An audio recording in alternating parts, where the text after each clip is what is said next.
Shalom, everybody. Insights in the Parsha of the week, Parshat Eikev, which is pretty long, and it's in a sense a repetition where Moshe Rabbeinu is going over a little bit of historical points, including the golden calf and the destroying of the first tablets, and also a lot of musar comes out of this week's parsha, ethical teachings, ethical conduct, etc.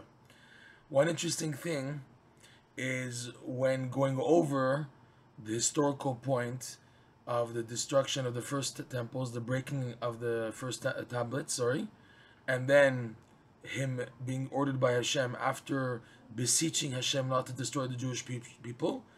Moshe Rabbeinu is told by Hashem to make a second set of tablets, and in the middle it says there an amazing pasuk. This is chapter 10, verse 6.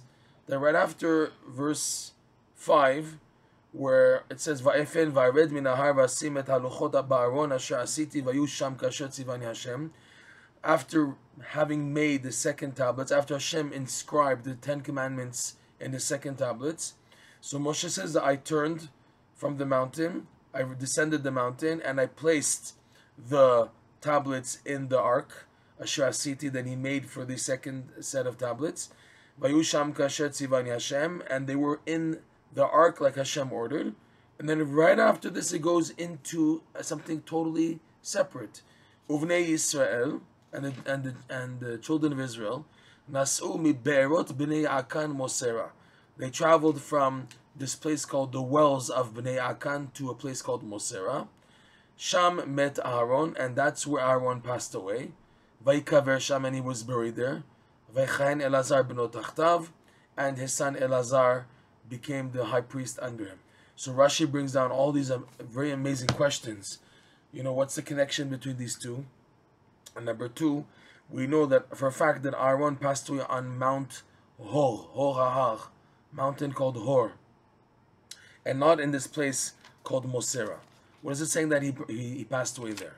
So Rashi brings down that when the Jewish people, after this incident, were now coming to face the king of Arad, and they were afraid of war, they backed out and they went backwards 8 campings, eight journeys, and at the 8th one, the Levites were chasing after them to bring them back. The Jews refused to come back, so there was a battle, an internal brotherhood battle between the Levites and the rest of the Jews, and many Jews were killed in that battle.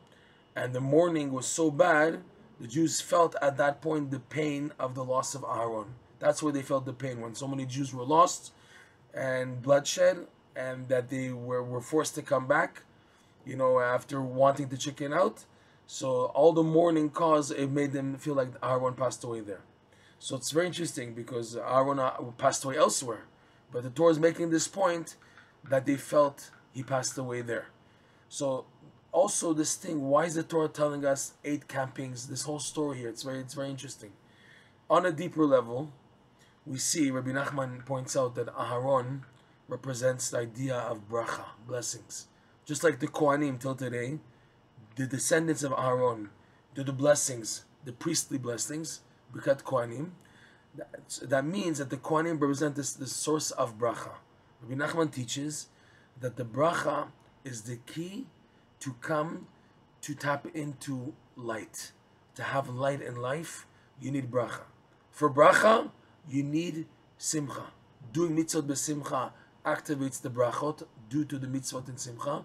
And this bracha is the stepping stone to receive light from Hashem, and that light brings the clarity. Infinite light, shining clarity into light. So when Aharon passed away, and the Jews were lacking clarity, so after Aharon passed away, and now they had to face war with Arad, who was really Amalek, the Jews, lacking the clarity, because the lack of Aharon, they went back 8 campings. 8 meaning almost 9. They went through 8 stops backwards. Rabbi Nachman teaches that when a person activates blessings in life due to his simcha, so then he reaches now a level called the keter. This keter wants to allow a person to receive light. But the only way for a person to receive light is if he builds the proper vessels for that light. And the proper vessels for that light are totaling nine vessels, which are created by a person being pushed back. In other words, being thrown into frustration and confusion, and then seeing how he holds on.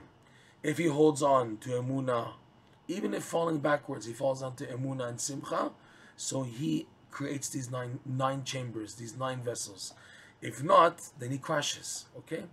The Jewish people went back 8 campings after the death of Aharon. They went backwards, okay? And they wanted to go further. In other words, to make a complete 9. Meaning, they would now go backwards, falling even from number 8 to go to 9 and to lose it all. Not just to create the 9 vessels, but to go further. So because of that, the Levites at that point forced the Jews through bloodshed, to war.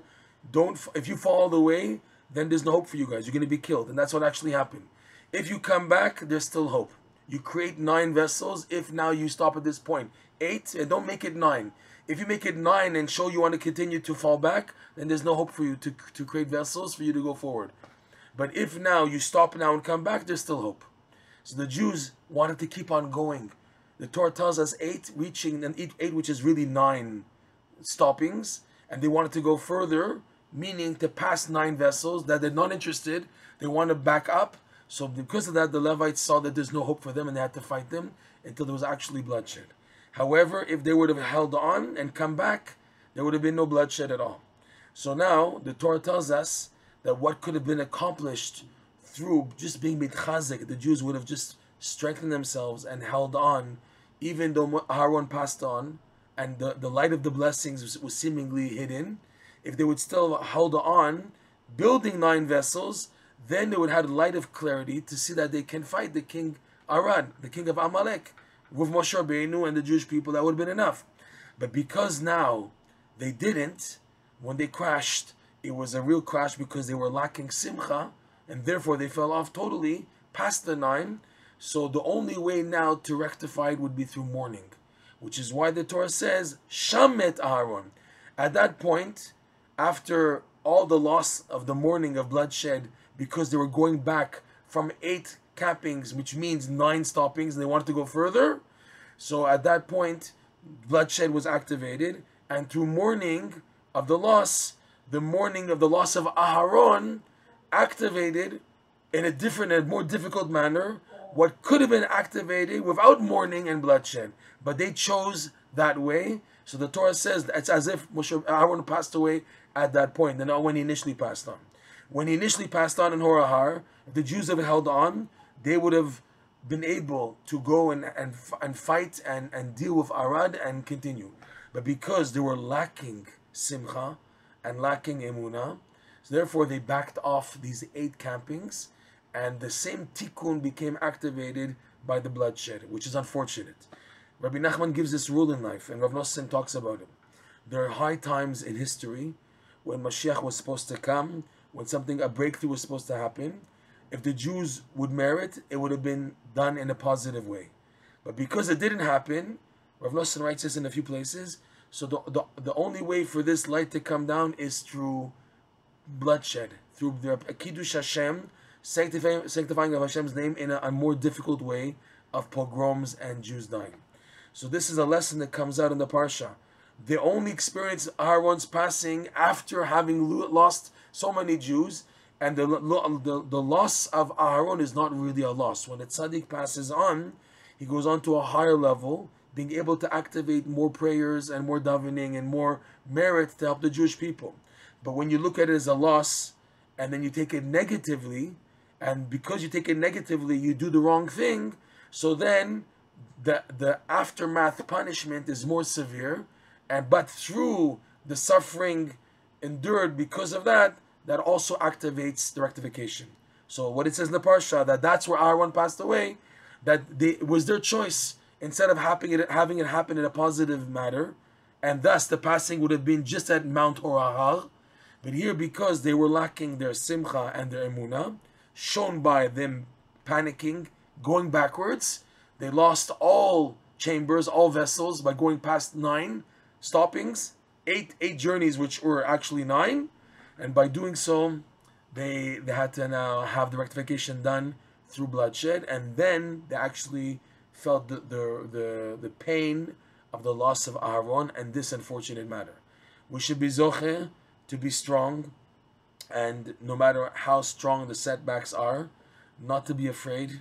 Like Rabbi Nachman said, the main thing is not to make yourself afraid, to believe in your power, to believe in your strength, not to chicken out, but to hold on facing all the challenges in the merit of the tzaddikim who have passed on. Shabbat Shalom.